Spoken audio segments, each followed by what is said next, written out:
வணக்கம். ஐயா சு. வெங்கடேசன் அவர்கள் எழுதிய வீரயுக நாயகன் வேல்பாரி பகுதி 53. கபிலரின் முகம் இவ்வளவு கலக்கத்துடன் எப்பொழுதும் இருந்ததில்லை. முதிர்ந்த மரம் பட்டையை உதிர்ப்பதைப் போல அனுபவத்தை உதிர்த்தபடி வானத்தை பார்த்து செழித்திருக்கும் திருமுகம். தெளிவு கொண்ட அவரின் சொற்கள் எச்சூழலிலும் மனதை துவல விடாதவை. ஆனால் இப்பொழுது பெரும் குழப்பம் அவருள் சூழ்ந்துள்ளது.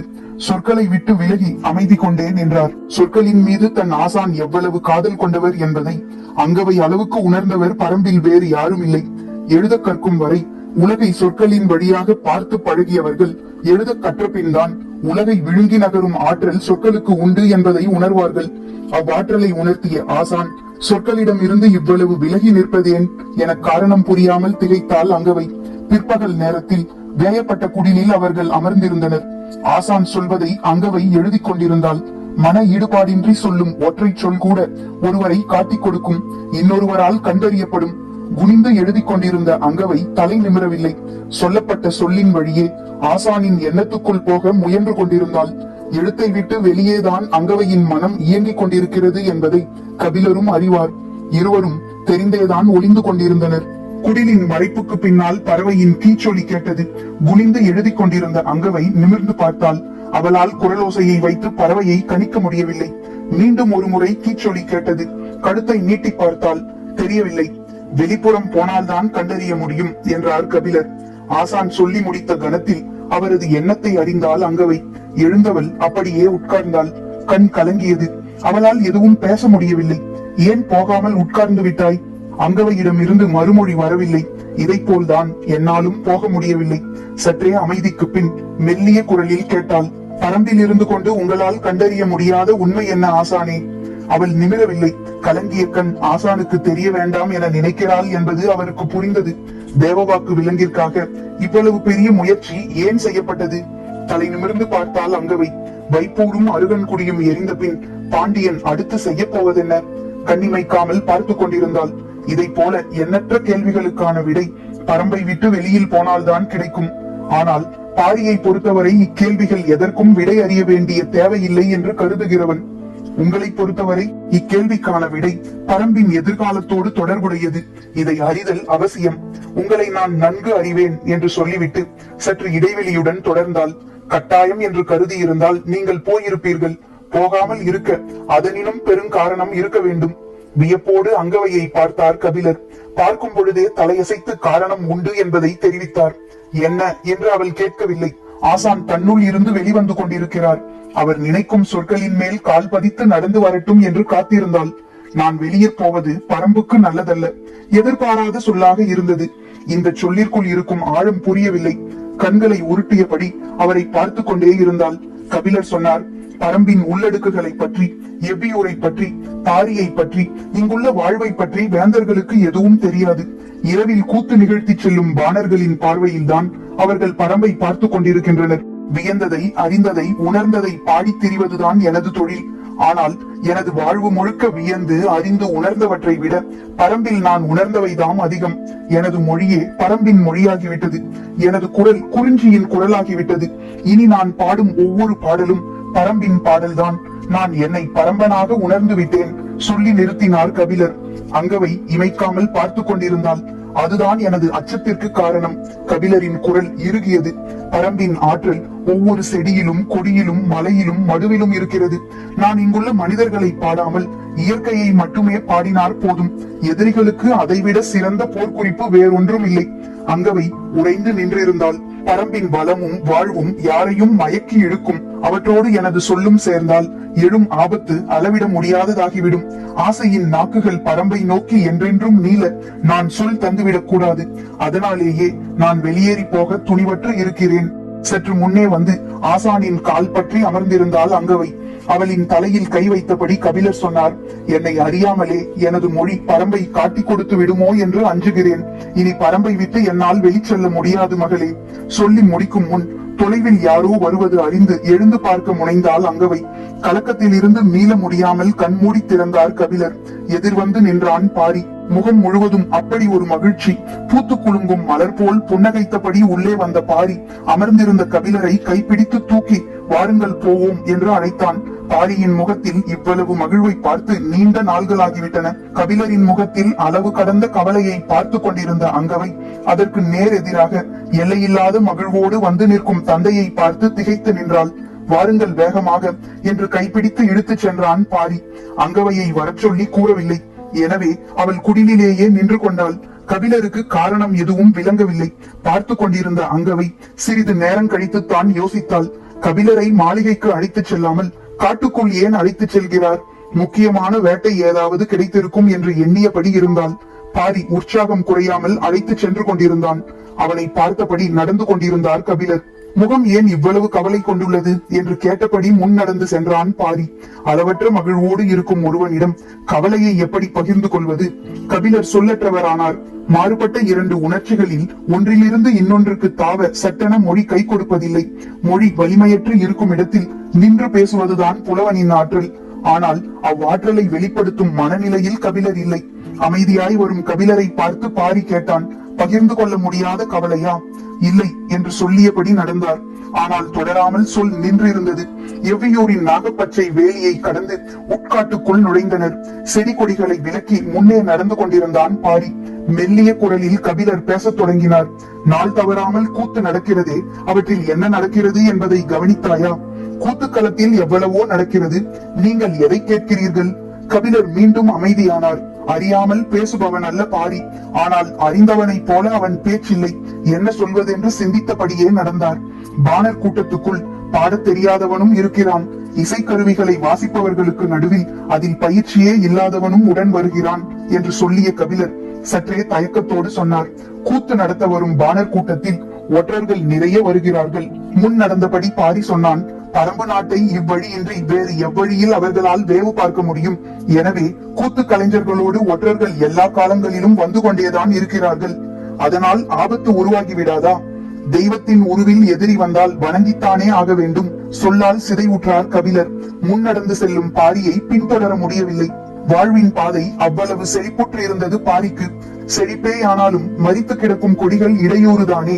கபிலரின் கண்களுக்கு மரித்து கிடக்கும் கொடிகளே தென்பட்டன. கலைஞர்கள் என்ன செய்வார்கள்? அதிகாரத்துக்கு அஞ்சி அவர்களை உடனழைத்து வருகிறார்கள். ஒற்றர்களும் உடன் வருகிறார்கள் என தெரிந்துதான் எம் வீரர்கள் பரம்புக்குள் அவர்களை அழைத்து வருகிறார்கள். பச்சை மலையின் எல்லா மடிப்புகளின் வழியேயும் ஒற்றர்களை எம் வீரர்கள் அழைத்து வந்திருக்கிறார்கள். அப்படி இருந்தும் எவ்வியூருக்கு போகும் வழி குறிப்பை சொல்ல பாண்டியனால் முடியவில்லை அல்லவா? காலம்பன் தன் முன்னோர்கள் சொன்ன குறிப்பின் வழியில் தானே வந்து சேர்ந்துள்ளான். கபிலருக்கு என்ன சொல்வதென்று தெரியவில்லை. பாரி சொன்னான், நாட்டை பிடிக்கும் முறையில் காட்டை பிடித்து விட முடியாது. நாட்டில்தான் வழித்தடம் பாதையாக இருக்கிறது. காட்டின் வழி மரமாகவும் பாறையாகவும் அருவியாகவும் தான் இருக்கிறது. 3 கருங்காலி மரத்தின் அருகே ஒரு செங்கடம்பு இருக்குமேயானால் காலடி கவட்டை கொள்ளும். அதாவது முச்சந்தி என்று பொருள். அது யாருக்கு புரியும்? இயற்கையாக முளைக்காத வகையில் முளைத்துள்ள தாவரங்களை இயற்கையை அறிந்த ஒருவனால் தான் கண்டறிய முடியும். வண்டிச்சாலை பற்றிய மனித அறிவு சில தலைமுறைகளுக்கு தான் சொந்தம். ஆனால் காட்டுப்பாதை பற்றிய மனித அறிவு எண்ணிலடங்காத தலைமுறைகளின் சேர்மானம். அது ஒற்றன் வந்து போகும் ஒற்றை பயணத்தில் ஒருபோதும் அடைபடாது. பேசியபடி வேகம் குறையாமல் நடந்து சென்றான் பாரி. கபிலர் பின்தொடர்ந்தார். வேந்தர்களின் வழியே அரசாட்சியின் இலக்கணங்களையும் வழிமுறைகளையும் அறிந்த வாழ்வு கபிலரின் வாழ்வு. அதற்கு நேர் மாறாக குலச்சமூகத்தின் மன ஓட்டத்தின் வழியே புரிந்து கொள்ளுதல் எளிய முயற்சி அல்ல. ஆனாலும் விடாது முயன்றார் கபிலர். அகில் மரத்தின் முடிச்சிட்ட வேர்கள் வழித்தடத்தின் குறுக்கே இருந்தன. அவற்றை கவனமாக தாண்டிய பாரி கபிலரின் கால்கள் தடுக்கி விடாமல் இருக்க நின்று உதவினான். அவன் தோள்களை பிடித்தபடி வேர் தட்டாமல் கால் தூக்கி வைத்தார் கபிலர். இதுவரை பரம்பின் மீதான எல்லா தாக்குதல்களுக்கும் பின்னே கூத்துக்கு வந்து போன ஒற்றனே இருக்கிறான். எனது முதற் போருக்கே கூத்துக்களம்தான் காரணமாக அமைந்தது என்றான் பாரி. பாரி முதலில் நடத்திய போர் சேரனுக்கு எதிரானது. அப்போரில்தான் உதயஞ்சேரலின் தந்தை செம்மாஞ்சேரலின் தலையை வெட்டி எறிந்தான் என்பது பலரும் சொல்ல கேட்டுள்ளார் கபிலர். ஆனால் அப்போர் ஒரு கூத்து களத்தில் இருந்துதான் தொடங்கியது என்பது கேட்டறியாத ஒன்றாக இருந்தது. தோல் மீது கிடந்த கபிலரின் கை சற்றே இறுக்கி பிடித்தது. தோழனின் மொழியை அறியாதவனா பாரி? கூத்துக்களத்தின் கதையை சொல்லத் தொடங்கினான். கதை வழக்கம் போல் முருகனிடம் இருந்து தொடங்கியது. பாரி முருகனின் பெயரை உச்சரித்தபடி முன் நடந்தான். கபிலருக்கு தொடக்கமே வியப்பாக இருந்தது. இக்கதையில் முருகன் எப்படி வந்தான் என்று சிந்திக்க தொடங்கிய கணமே பாரி கேட்டான், முருகன் தனது காதலின் பரிசாக எவ்விக்கு ஒரு பூண்டு கொடுத்தானே, அது என்ன தெரியுமா? கபிலர் விடையின்றி விழித்தார். நாக்கருத்தான் புல் விளைந்து கிடந்த நிலத்தை கடந்த பொழுது நீலன் சொன்ன கதை அது. தனைமயக்கி மூலிகையை கொடுத்தபடி கதையை தொடங்கி அவன் சொல்லி வந்தான். முருகனையும் வள்ளியையும் சந்தன வேங்கையில் அமைக்கப்பட்ட பரணில் தங்க வைத்து ஊர் வந்து சேர்ந்தான் எவ்வி. தனது கையில் இருந்த பூண்டு போன்ற ஒரு பொருளை பைங்குடத்தில் இட்டவுடன் அது சிறிது சிறிதாக கரைந்தது. அந்நீர் பழச்சாறு போல நுரை பொங்கி இருந்தது. அதனை அருந்தியவர்கள் வாழ்வில் அதுவரை காணாத சுகத்தை கண்டார்கள். மீண்டும் மீண்டும் வாங்கி பருகி மயங்கி சரிந்தார்கள். அவர்கள் பருகிய பொழுது சிந்திய துளியின் வாசனையை நுகர்ந்தே மலையெங்கும் இருந்து பாம்புகள் அப்புதருக்கு வந்து சேர்ந்தன என்று நீலன் சொன்ன கதையை சொன்னார் கபிலர். கார்த்திகையின் கதையை சொல்வதற்காக சந்தன வேங்கையில் இருந்து மறுபகல் கீழ் இறங்கிய வள்ளி முருகனின் கதையை சொன்ன பாரி இப்பொழுது எவ்வியின் வழியே மீதி கதையை தொடங்கினான். அப்பூண்டினை பைங்குடத்தில் போட்டு நாட்கணக்கில் ஊரே குடித்துள்ளது. அதுவரை மனிதர்கள் அனுபவித்திராத மயக்கத்தையும் இன்பத்தையும் அப்பூண்டு பானம் கொடுத்துள்ளது. பைங்குடத்தில் நீர் தீர தீர மீண்டும் மீண்டும் நீரூற்றி அப்பானத்தை அருந்தியுள்ளனர். அப்பூண்டு சிறிது சிறிதாக நீரில் கரைந்து 3 வாரங்களுக்கு பின் முழு முற்றாக நீருள் மறைந்து விட்டது. அது என்ன பூண்டு, அது எங்கே இருக்கிறது என கேட்பதற்காகவே அதன் பின் முருகன் வள்ளியை தேடி பல காலம் அலைந்திருக்கிறான் எவ்வி. காலங்கள் ஓடியும் அவர்களை காண முடியவில்லை. ஆனால் அந்த பூண்டு பானத்தை மறக்க முடியவில்லை. வாழ்வில் எப்பொழுதாவது அது போன்ற பானத்தை அருந்திவிட மாட்டோமா என்று எவ்வி மட்டுமல்ல, ஊரில் உள்ள ஆண் பெண் அனைவரும் ஏங்கி கிடந்துள்ளனர். எவ்வியூர் உருவாக்கப்பட்ட சிறிது காலத்திலேயே எவ்வி இறந்து விட்டான். அதன் பின் ஒரு மழைக்காலம் முடியும் பொழுதுதான் இது நடந்துள்ளது. சோமக்கிழவி காட்டுக்கு கிழங்கு தேடி போயிருக்கிறாள். பகல் முழுவதும் அலைந்த களைப்பில் நாங்கில் மரத்தின் நிழலில் அமர்ந்து இலைப்பாரி இருக்கிறாள். உச்சி பொழுது எங்கும் வெயில் தகித்து கிடந்திருக்கிறது. அவள் கண் பார்வை தொலைவில் பன்றிகளின் கூட்டம் ஒன்று நிலத்தை அகழ்ந்து கிழங்குகளை தின்று கொண்டிருந்திருக்கிறது. நாங்கில் மரத்தின் அடிவாரம் உட்கார்ந்து இலைப்பாரியபடி இருந்திருக்கிறாள். சிறிது நேரத்தில் எங்கோ இருந்து மனம் வீசி இருக்கிறது. மூக்கில் நுகர்ந்தபடி அப்படியே மயங்கி கண் செருகி இருக்கிறாள். அந்நறுமணம் அவளை மயக்கி உள்ளிழுத்திருக்கிறது. மயக்கம் தெளிய முடியாத ஆழத்துக்கு அவளை இட்டு சென்றுள்ளது. சட்டென பொறி தட்டி மீண்டிருக்கிறாள். இது ஏற்கனவே நுகர்ந்த மனம். ஆனால் எங்கே எப்பொழுது என்றுதான் நினைவுக்கு வரவில்லை. மீண்டும் மீண்டும் நினைவு கூர்ந்த பொழுது அது எவ்வி கொண்டு வந்து கலக்கி கொடுத்த அந்த பூண்டு பானத்தின் மனம் என்பது நினைவுக்கு வந்தது. நாட்கணக்கில் ஊரே உட்கார்ந்து குடித்து குடித்து தீர்த்தோமே அந்த மனம் என்பது நினைவுக்கு வந்த கணம் சோமக்கிழவிக்கு மகிழ்ச்சி தாங்கவில்லை. அகமகிழ்ந்து எழுந்திருக்கும் பொழுது கண்களில் கண்ணீர் பெருகியது. அந்த மனத்தை மறுமுறை நுகர வேண்டும் என்று அவ்வளவு ஆசைப்பட்டான் எவ்வி. ஆனால் அவன் இப்பொழுது உயிரோடு இல்லை. ஓராண்டுக்கு முன்தான் இறந்தான். அவன் கொண்டு வந்து கொடுத்ததன் மூலம்தானே இம்மனத்தை நாம் நுகர்ந்தோம் என்று எண்ணியபடியே எங்கிருந்து இம்மனம் வருகிறது என தேடத் தொடங்கினாள். செடி கொடி மரம் என எல்லாவற்றையும் அண்ணாந்து பார்த்து கொண்டே இருந்தாள். எங்கிருந்து வருகிறதென அவளால் கண்டறிய முடியவில்லை. காற்று வீசும் பொழுது மிதந்து வரும் மனம் காற்று நிற்கவும் அறுபட்டு விடுகிறது. சற்று தொலைவில் இருந்து வருகிறது என்பதை உணர்ந்தபடி அப்பக்கம் போகலாம் என நகர்ந்திருக்கிறாள். அவ்வளவு நேரம் கிழங்குகளை மண்கிளறி மேய்ந்து கொண்டிருந்த பன்றி கூட்டம் இப்பொழுது அவ்விடம் இல்லை. ஆனால் தேனீக்களும் வண்டுகளும் பெரும் கூட்டமாக வந்து அவ்விடம் மொய்க்க தொடங்கியுள்ளன. சோமக்கிழவி அருகில் போய் பார்த்திருக்கிறாள். மண்ணுக்குள் கிழங்கு வடிவத்தில் ஏதோ இருந்திருக்கிறது. கையால் கிளறி அதனை எடுத்திருக்கிறாள். அந்த பூண்டின் மனம் எவ்வி கொண்டு வந்து நீரில் கலக்கி ஊரே குடித்த அந்த மனம் அதே வடிவ பூண்டு. பல ஆண்டுகளுக்கு பின் அதனை கண்டறிந்த மகிழ்வில் ஓடோடி வந்து ஊரிலே கொடுத்திருக்கிறாள். பைங்குடத்தினில் அதனை போட்டிருக்கின்றனர். நீர் கலங்கி பழச்சாறாகி இருக்கிறது. ஒருவர் மாற்றி ஒருவர் குடிக்க தொடங்கியுள்ளனர். ஊரே நாட்கணக்கில் குடித்திருந்திருக்கிறது. இப்பானம் கிடைக்காதா என்று எவ்வி எத்தனை முறை புலம்பியிருப்பான். அதனை குடித்த எல்லோருமே வாழ்வில் இன்னொரு முறை குடிக்க மாட்டோமா என்று புலம்பியபடிதானே இருந்தனர். சென்ற முறை முருகனை நினைத்து எல்லோரும் குடித்ததை போல இம்முறை எவ்வியை நினைத்து ஊரே குடித்தது. அதற்கு இன்னொரு காரணமும் இருந்திருக்கிறது. சோமக்கிழவி எவ்வியின் மனம் கவர்ந்தவளாம். எவ்வி அவளிடம் மட்டும் அது கிடைக்கும் இடத்தை சொல்லி சென்றுள்ளான் என்று பேசி சிரித்து நாட்கணக்கில் குடித்துள்ளனர். சிறிது சிறிதாக கரைந்த அப்பூண்டு முற்றிலும் மறைய 1 மாதம் ஆகியுள்ளது. இன்று வரை அந்த பூண்டு எந்த செடி அல்லது கொடியின் கீழ் விளைகிறது என்று யாருக்கும் தெரியாது. கிழங்கு தேடும் பன்றி அகழ்ந்து போட அந்த பூண்டு வெளிவருகிறது. அதன் வாசனை பட்டவுடன் பன்றி அந்நிலம் விட்டு அகன்று விடுகிறது. எங்கும் இருக்கும் தேனீக்களும் வண்டுகளும் அதனை மொய்த்து கிடக்கின்றன. மாத கணக்கில் ஆனாலும் தேனீக்கள் அதனை மொய்ப்பதை நிறுத்தாது. காட்டில் அலைந்து திரியும் பரம்பு மக்களின் கண்களுக்கு அது எப்படியும் பட்டு விடுகிறது. அதன் பின் எவ்வியூர் கால நேரமின்றி மிதந்து கொண்டுதான் இருக்கும். பூண்டு கிடைத்து விட்டால் போதும், மிதக்கும் மயக்கத்தினோடே காதல் பொங்கி மேலெழத் தொடங்குகிறது. வள்ளி முருகனின் காதலும் எவ்வி சோமாவின் காதலும் ஒன்றினை ஒன்று விஞ்சி மேலெழுகின்றன. இப்பூண்டினை முதலில் கண்டறிந்தது வள்ளியா முருகனா என்று பேச்சு தொடங்குகிறது. பூண்டின் சாறு இறங்க இறங்க வள்ளியும் முருகனும் இறங்கி ஆடுவர். நாள்கள் செல்ல செல்ல எவ்வியா சோமாவா என்று பேச்சு போகிறது.